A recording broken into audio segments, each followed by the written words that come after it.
Los muros absurdos. Como las grandes obras, los sentimientos profundos declaran siempre más de lo que dicen conscientemente.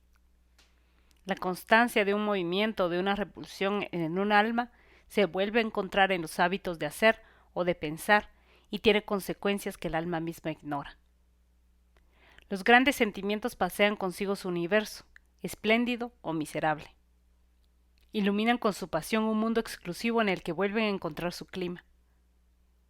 Hay un universo de la envidia, de la ambición, del egoísmo o de la generosidad. Un universo, es decir, una metafísica y una actitud espiritual. Lo que es cierto de los sentimientos ya especializados, lo será todavía más de las emociones tan indeterminadas en su base, a la vez tan confusas y tan ciertas, tan lejanas y tan presentes como pueden ser las que nos produce lo bello o suscita lo absurdo. La sensación de absurdo a la vuelta de cualquier esquina puede sentirla cualquier hombre. Como tal, en su desnudez desoladora, en su luz sin brillo, es inasible. Pero esta dificultad merece una reflexión. Es probablemente cierto que un hombre no sea desconocido para siempre y que haya siempre en él algo irreductible que nos escape. Pero prácticamente conozco a los hombres y los reconozco por su conducta, por el conjunto de sus actos, por las consecuencias que su paso suscita en la vida. Del mismo modo, puedo definir prácticamente, apreciar prácticamente todos esos sentimientos irracionales que no podría captar el análisis. Puedo reunir la suma de sus consecuencias en el orden de la inteligencia, aprender y anotar todos sus aspectos, recordar su universo. Es cierto que en apariencia no conoceré mejor a un actor personalmente por haberlo visto 100 veces. Sin embargo, si sumo los héroes que he encarnado y si digo que le conozco un poco más al tener en cuenta el centésimo personaje, se tendrá la sensación de que hay algo en ello de una parte de verdad. Pues esta paradoja aparente es también un apólogo. Tiene una moraleja. Enseña que un hombre se define tanto por sus comedias como por sus impulsos sinceros. Existe en ello un tono más bajo de los sentimientos, inaccesibles en el corazón, pero que revelan parcialmente los actos que animan y las actitudes espirituales que suponen. Puede advertirse que así define un método, pero se advierte también que este método es de análisis y no de conocimiento, pues los métodos implican metafísicas, revelan sin saberlo conclusiones que a veces pretenden no conocer todavía. Así, las últimas páginas de un libro están ya en las primeras.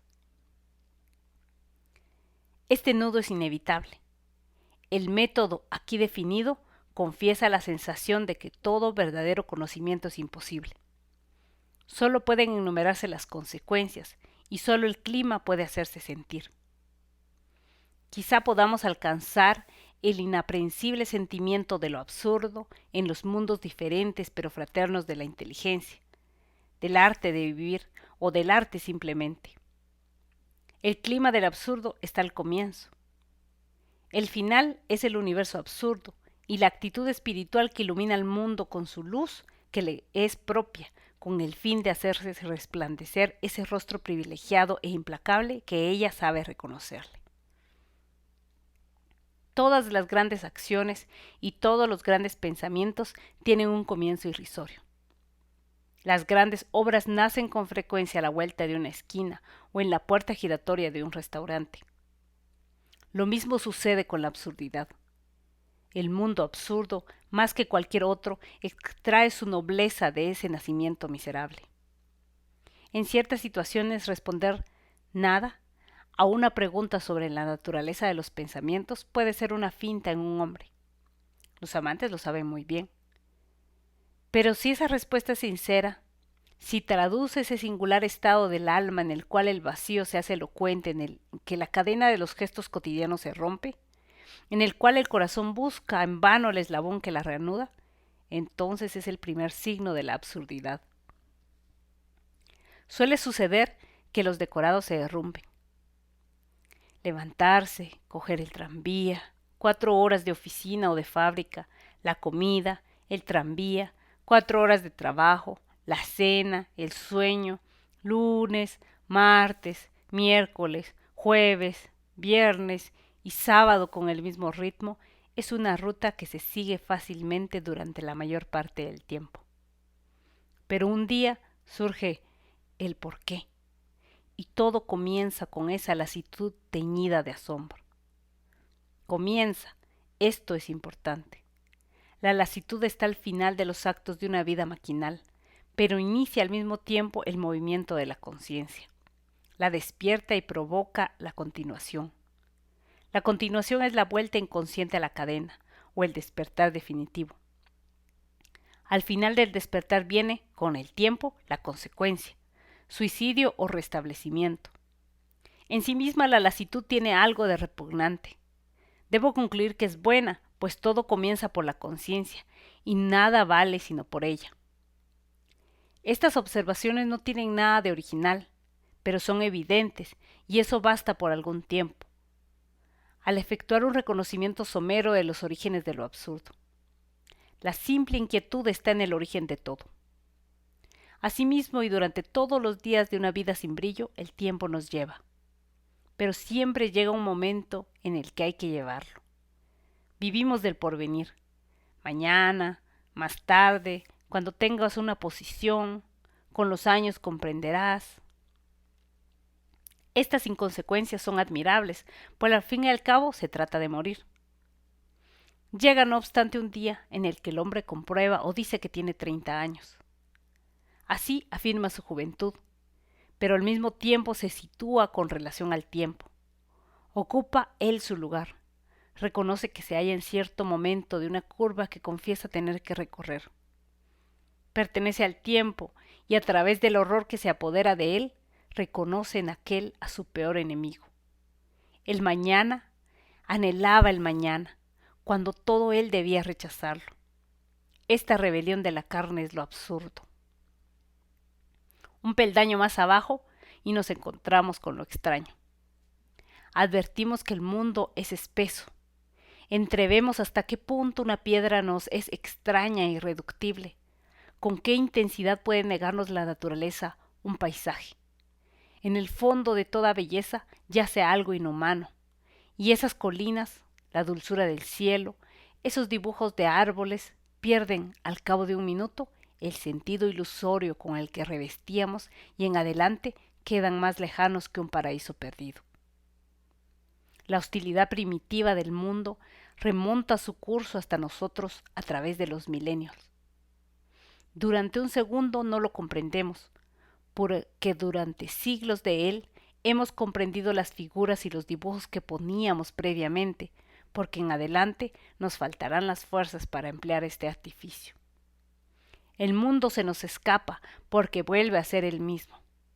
Esas apariencias enmascaradas por la costumbre vuelven a ser lo que son. Se alejan de nosotros. Así como hay días en que bajo su rostro familiar se ve como una extraña mujer amada desde hace meses o años, así también quizá lleguemos a desear hasta lo que nos deja de pronto tan solos. Pero todavía no ha llegado ese momento. Una sola cosa, este espesor y esta extrañeza del mundo es lo absurdo. También los hombres segregan lo inhumano. En ciertas horas de lucidez, el aspecto mecánico de sus gestos, su pantomima carente de sentido, vuelven estúpido cuanto les rodea. Un hombre habla por teléfono detrás de un tabique de vidrio. No se le oye, pero se ve su mímica sin sentido. Uno se pregunta ¿por qué vive? Este malestar ante la inhumanidad del hombre mismo, esta caída incalculable ante la imagen de lo que somos, esta náusea, como la llama un autor de nuestros días, es también lo absurdo. El extraño que, en ciertos segundos, viene a nuestro encuentro en un espejo.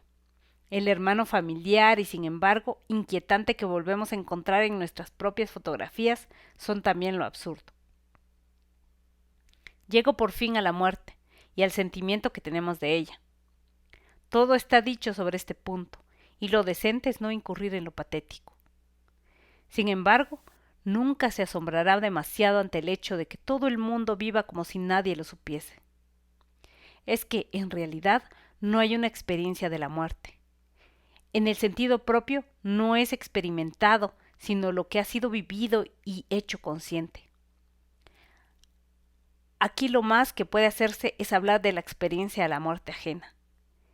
Es un sucedáneo, una opinión que nunca nos convence del todo. Este convencionalismo melancólico no puede ser persuasivo. El horror que procede en realidad del lado matemático del acontecimiento. Si el tiempo nos espanta es porque da la demostración. La solución viene luego. Todos los grandes discursos sobre el alma van a recibir aquí, por lo menos durante un tiempo, la prueba del 9 de su contrario. De cuerpo inerte en el que ya no deja huella una bofetada, ha desaparecido el alma. Ese lado elemental y definitivo de la aventura constituye el contenido de la sensación absurda. Bajo la iluminación mortal de ese sentido aparece la inutilidad. Ninguna moral ni esfuerzo alguno pueden justificarse a priori ante las sangrientas matemáticas que ordenan nuestra condición.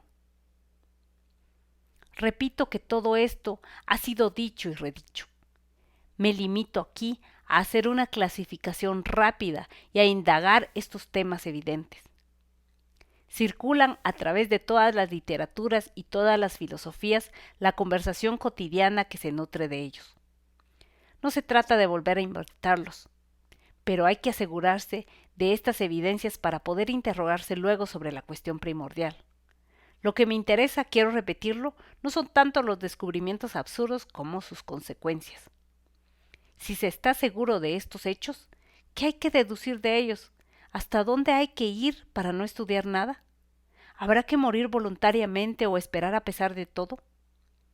Antes es necesario realizar el mismo recuento rápido en el plano de la inteligencia.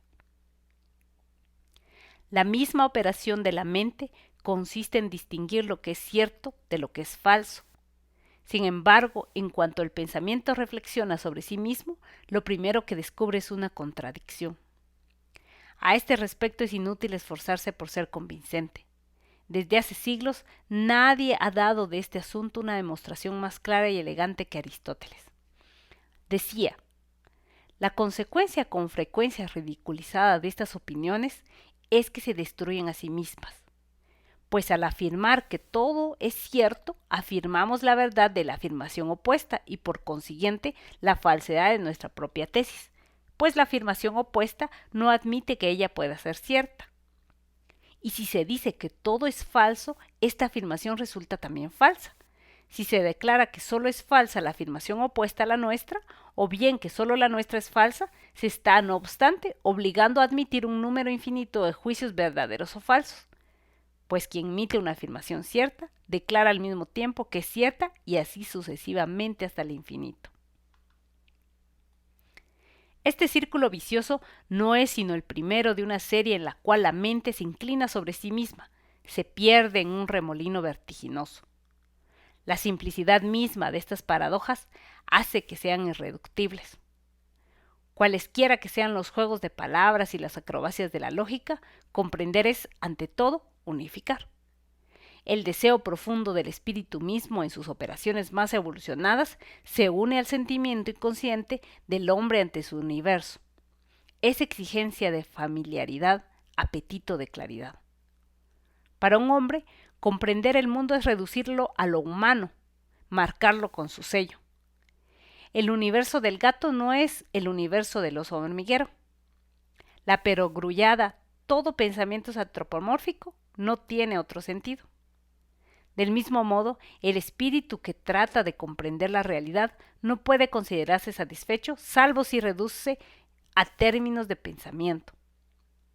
Si el hombre reconociese que también el universo puede amar y sufrir, se reconciliaría. Si el pensamiento descubriese en los espejos cambiantes de los fenómenos relaciones eternas que los pudiesen resumir a sí mismas en un principio único, se podría de hablar de una dicha del espíritu, de la que el mito de los bienaventurados no sería sino una imitación ridícula. Esta nostalgia de unidad, este apetito de absoluto, ilustra el movimiento esencial del drama humano. Pero que esta nostalgia sea un hecho no implica que deba ser satisfecha inmediatamente. Pues sí, salvando el abismo que separa el deseo de la conquista, afirmamos con Parménides la realidad del uno. Cualquiera que sea, caemos en la ridícula contradicción de un espíritu que afirma la unidad total y prueba con su afirmación misma su propia diferencia y la diversidad que pretendía resolver. Este otro círculo vicioso basta para ahogar nuestras esperanzas. Se trata también de evidencias. Vuelvo a repetir que no son interesantes en sí mismas, sino por las consecuencias que se pueden extraer de ellas. Conozco otra evidencia, la que me dice que el hombre es mortal. Puede contarse, no obstante, las personas que han sacado de ellas las conclusiones extremas. En este ensayo hay que considerar como una perpetua referencia el desnivel constante entre lo que nos imaginamos saber y lo que sabemos realmente. El consentimiento práctico y la ignorancia simulada hace que vivamos con ideas que si las pusiéramos a prueba verdaderamente deberían trastornar toda nuestra vida. Ante esta contradicción inextricable del espíritu, captaremos plenamente el divorcio que nos separa de nuestras propias creaciones. Mientras el espíritu calla en el mundo inmóvil de sus esperanzas, todo se refleja y se ordena en la unidad de su nostalgia. Pero apenas hace su primer movimiento, ese mundo se agrieta y se derrumba. Una infinidad de trozos que lo reflejan se ofrecen al conocimiento.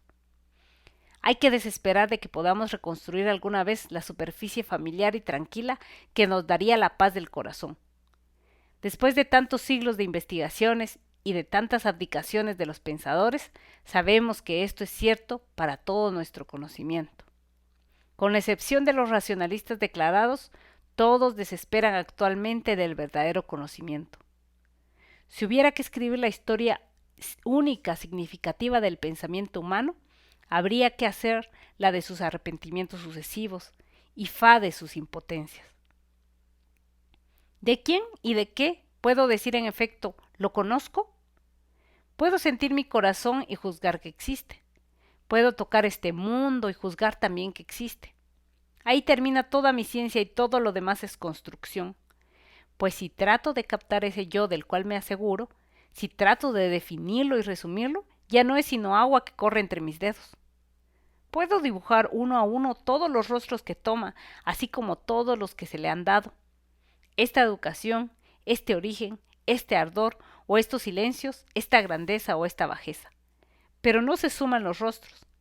Ese mismo corazón mío me resultará siempre indefendible. Entre la certidumbre que tengo de mi existencia y el contenido que trato de dar a esta seguridad, hay un foso que nunca será colmado. Seré siempre extraño a mí mismo. En psicología como en lógica hay verdades, pero no verdad. El conócete a ti mismo de Sócrates vale tanto como el sé virtuoso de nuestros confesionarios. Revelan una nostalgia al mismo tiempo que una ignorancia. Son juegos estériles sobre los grandes temas. No son legítimos sino en la medida exacta en que son aproximativos. He aquí también unos árboles cuya aspereza conozco y una aguja que saboreo. Estos perfumes de hierbas y de estrellas, la noche, ciertos crepúsculos en el que el corazón se dilata, ¿cómo negaría yo este mundo cuya potencia y cuyas fuerzas experimento? Sin embargo, toda ciencia de esta tierra no me dará nada que pueda asegurarme que este mundo es mío.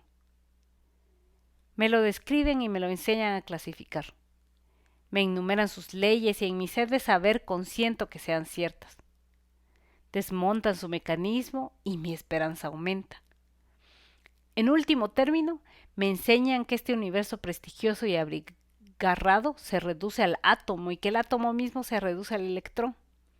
Todo eso está bien y espero que continúen. Pero me hablan de un invisible sistema planetario en el que los electrones gravitan alrededor de un núcleo. Me explican este mundo con una imagen.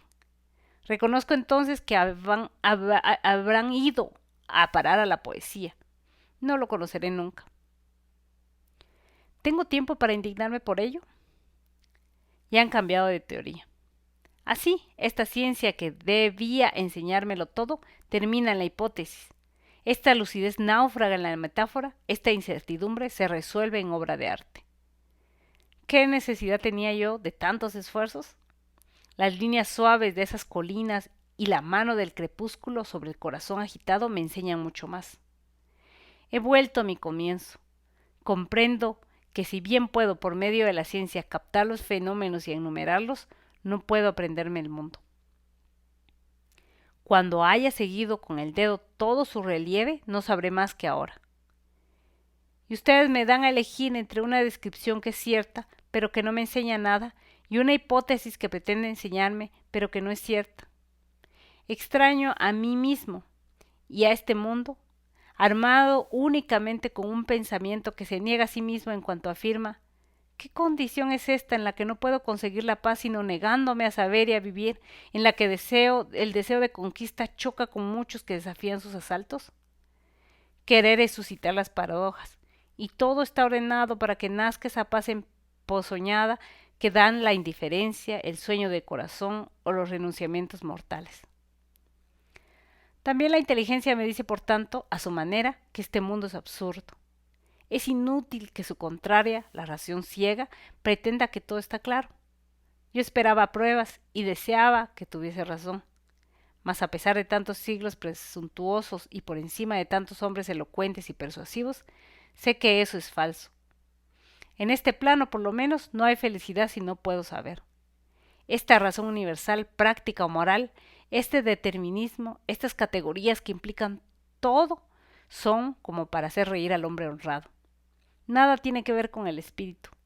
Niegan su verdad profunda, que está encadenado. En este universo indescifrable y limitado, adquieren adelante un sentido el destino del hombre. Una multitud de elementos irracionales se ha alzado y lo rodea hasta su fin último. En su clarividencia recobraba y ahora, concertada, se aclara y se precisa el sentimiento de lo absurdo. Yo decía que el mundo es absurdo y me alentaba demasiado. Todo lo que se puede decir es que este mundo en sí mismo no es razonable.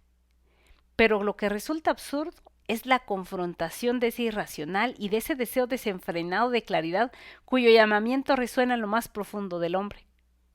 Lo absurdo depende tanto del hombre como del mundo. Es por el momento su único lazo. Une el uno al otro como solo el odio puede unir a los seres. Eso es todo lo que puedo discernir claramente en este universo sin medida donde tiene lugar mi aventura. Detengámonos aquí.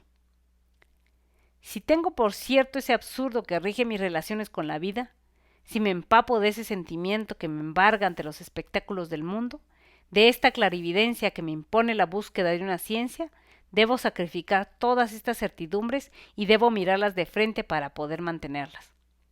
Sobre todo debo ajustar a ellas mi conducta y seguirla en todas sus consecuencias. Hablo aquí de la honradez, pero quiero saber antes si el pensamiento puede vivir en estos desiertos. Sé ya que el pensamiento ha entrado por lo menos en estos desiertos. Ha encontrado en ellos su pan. Ha comprendido en ellos que hasta ahora se alimentaba con fantasmas. Ha dado pretexto a algunos de los temas más apremiantes de la reflexión humana. Desde el momento en que se le reconoce, el absurdo se convierte en una pasión, en la más desgarradora de todas. Pero la cuestión consiste en saber si uno puede vivir con sus pasiones, en saber si se puede aceptar su ley profunda, que es la de quemar el corazón que al mismo tiempo exalta. No es, sin embargo, la cuestión que vamos a plantear ahora. Está en el centro de esa experiencia y ya tendremos tiempo de volver a ella. Examinemos más bien los temas y los impulsos nacidos del desierto. Bastará con enumerarlos. A estos también los conocen todos en la actualidad. Siempre ha habido hombres que han defendido los derechos de lo irracional. La tradición de lo que se puede llamar pensamiento humillado nunca ha dejado de estar viva. Se ha hecho tantas veces la crítica del racionalismo que parece innecesario volverla a hacer. Sin embargo, nuestra época ve el renacimiento de esos sistemas paradójicos que se las ingenian para hacer que tropiece la razón, como si verdaderamente ésta hubiera andado siempre con paso seguro. Pero esto no es tanto una prueba de la eficacia de la razón como de la vivacidad de sus esperanzas. En el plano de la historia, esta constancia de dos actitudes ilustra la pasión esencial del hombre, desgarrado en su tendencia hacia la unidad y la visión clara que pueda tener los muros que lo encierran. pero quizá nunca haya sido más vivo que en nuestro tiempo el ataque contra la razón. Desde el gran grito de Zaratustra, por casualidad, es la nobleza más vieja del mundo. Yo se la he devuelto a todas las cosas cuando he dicho que por encima de ellas ninguna bondad eterna quería. Desde la enfermedad mortal de Kierkegaard, ese mal que conduce a la muerte sin nada más después de ella. Se han sucedido los temas significativos y torturantes del pensamiento absurdo. O, por lo menos, y ese matiz es capital, lo de los pensamientos irracional y religioso. De Jaspers a Heidegger, de Kierkegaard a Chestov, de los fenomenólogos a Scheler. En el plano lógico y en el plano moral, toda una familia de espíritus emparentados por su nostalgia, opuestos por sus métodos o por sus fines, se ha dedicado con afán a cerrar la vía real de la razón y a volver a encontrar los recintos caminos de la verdad. Doy por supuesto aquí que esos pensamientos son conocidos y vividos. Cualesquiera que sean o que hayan sido sus ambiciones, todos han partido de este universo indecible en el que reinan la contradicción, la antinomia, la angustia o la impotencia. Y justamente los temas que hemos venido indicando es lo que tienen en común. También con respecto a ellos es necesario decir que lo que importa sobre todo son las conclusiones que hayan podido sacar estos descubrimientos. Importan tanto que habrá que examinarlos por separado. Pero por el momento se trata solamente de sus descubrimientos y sus experiencias iniciales. Se trata únicamente de comprobar su concordancia. Si bien sería presuntuoso querer tratar de sus filosofías, es posible y suficiente en todo caso hacer sentir el clima que les es común. Heidegger considera fríamente la condición humana y anuncia que esta existencia está humillada. La única realidad es la inquietud en toda la escala de los seres. Para el hombre perdido en el mundo y en sus diversiones, esa inquietud es un temor breve y fugitivo. Pero si ese temor adquiere conciencia de sí mismo, se convierte en la angustia. Clima perpetuo del hombre lúcido, en el que vuelve a encontrarse la existencia. Este profesor de filosofía escribe sin temblar y en el lenguaje más abstracto del mundo que el carácter finito y limitado de la existencia humana es más primordial que el hombre mismo. Se interesa por Kant, pero es para conocer el carácter limitado de su razón pura. Es para llegar al término de sus análisis a la conclusión de que el mundo no puede ya ofrecer nada al hombre angustiado. La verdad de esa inquietud les parece de tal modo más importante que todas las categorías del razonamiento, que no piensa más que en ella y no habla sino de ella. Enumera sus rostros, de fastidio, cuando el hombre trivial trata de nivelarlo en sí mismo y de aturdirla, de terror cuando el espíritu contempla la muerte. Tampoco él separa la conciencia de lo absurdo. La conciencia de la muerte es el llamamiento de la inquietud, y la existencia se dirige entonces un llamamiento a sí misma por medio de la conciencia. Es la voz misma de la angustia, y exhorta a la existencia a que se recupere ella misma de su pérdida en el sé anónimo.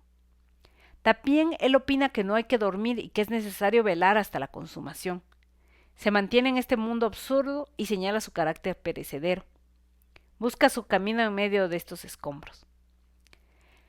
Jaspers desespera de toda ontología porque pretende que hemos perdido la ingenuidad.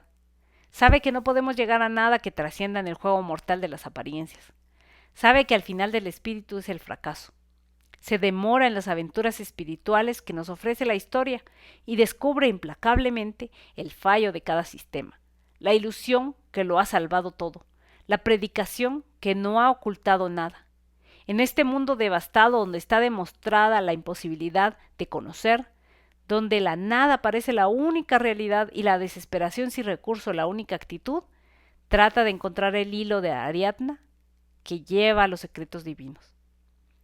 Chestov, por su parte, a lo largo de una obra de admirable monotonía, orientado sin cesar hacia las mismas verdades, demuestra sin descanso que el sistema más cerrado, el racionalismo más universal, termina siempre chocando con lo irracional del pensamiento humano. No se le escapa ninguna de las evidencias irónicas de las contradicciones irrisorias que menosprecian la razón. Una sola cosa le interesa, y es la excepción, bien sea de la historia del corazón o del espíritu. A través de las experiencias dostoyevskianas del condenado a muerte, de las aventuras exasperadas del espíritu nietzscheano, de las imprecaciones de Hamlet o de la amarga aristocracia de un Ibsen, descubre, aclara y magnifica la rebelión humana contra lo irremediable. Niega sus razones a la razón y no comienza a dirigir sus pasos con alguna decisión, sino en el centro de ese desierto, sin colores, en el que todas las certidumbres se han convertido en piedras. Kierkegaard, quizá el más interesante de todos, por lo menos a causa de una parte de su existencia, hace algo más que descubrir lo absurdo, lo vive. El hombre que escribe: el más seguro de los mutismos no consiste en callarse, sino en hablar, se asegura, para comenzar, de que ninguna verdad es absoluta y no puede hacer satisfactoria una existencia imposible en sí misma. Don Juan del Conocimiento multiplica los seudónimos y las contradicciones, escribe los discursos edificantes al mismo tiempo que ese manual del espiritualismo cínico que llama el diario del seductor. Rechaza los consuelos, la moral, los principios tranquilizadores. No procura calmar el dolor de la espina que siente en el corazón. Lo excita, por el contrario, y, con la alegría desesperada de un crucificado contento de serlo, construye pieza a pieza, con lucidez, negación y comedia, una categoría de lo demoníaco.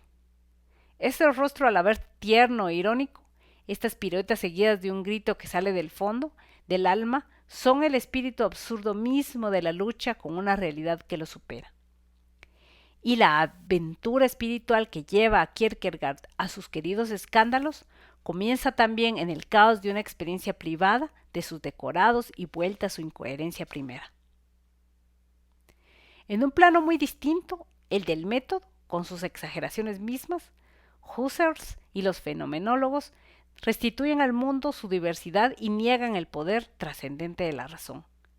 El universo espiritual se enriquece con ellos de una manera incalculable. El pétalo de rosa, el mojón kilométrico, la mano humana, tienen tanta importancia como el amor, el deseo o las leyes de la gravitación. Pensar no es ya unificar, hacer familiar la apariencia bajo el rostro del gran principio. Pensar es aprender de nuevo a ver, a estar atento, es dirigir la propia conciencia, hacer de cada idea y de cada imagen, a la manera de Proust, un lugar privilegiado. Paradójicamente todo está privilegiado. Lo que justifica el pensamiento es su extremada conciencia. Aunque sea más positivo que los de Kierkegaard o Chestov, el sistema husserliano en su origen niega, sin embargo, el método clásico de la razón.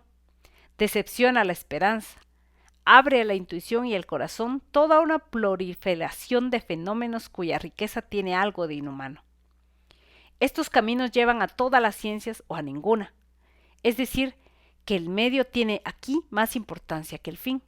Se trata solamente de una actitud para conocer y no de un consuelo, una vez más, por lo menos en el origen.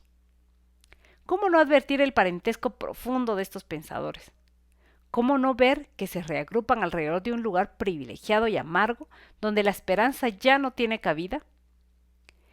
Quiero que me sea explicado todo o nada, y la razón es impotente ante este grito del corazón. El espíritu despertado por esta exigencia busca y no encuentra sino contradicciones y desatinos. Lo que yo no comprendo carece de razón. El mundo está lleno de estas irracionalidades. El mundo mismo, cuya significación única no comprendo, no es sino una inmensa irracionalidad. Si se pudiera decir una sola vez, esto está claro, todo se salvaría. Pero estos hombres proclaman a porfia que nadie está claro, que nada está claro, que todo es caos, que el hombre conserva solamente su clarividencia y el conocimiento preciso de los muros que lo rodean. Todas estas experiencias concuerdan y se recortan. El espíritu llegado a los confines debe juzgar y elegir sus conclusiones. En este punto se sitúan el suicidio y la respuesta. Pero quiero invertir el orden de la investigación y a partir de la aventura inteligente para volver a los gestos cotidianos. Las experiencias aquí evocadas han nacido en el desierto que no hay que abandonar. Por lo menos hay que saber hasta dónde han llegado. En este punto de su esfuerzo, el hombre se halla ante lo irracional. Siente en sí mismo su deseo de dicha y de razón. Lo absurdo nace de esta confrontación entre el llamamiento humano y el silencio irrazonable del mundo. Esto es lo que no hay que olvidar. A esto es a lo que hay que aferrarse, puesto que toda consecuencia de una vida puede nacer de ello. Lo irracional, la nostalgia humana y lo absurdo que surge de su enfrentamiento son los tres personajes del drama que debe terminar necesariamente con toda lógica de que es capaz una existencia.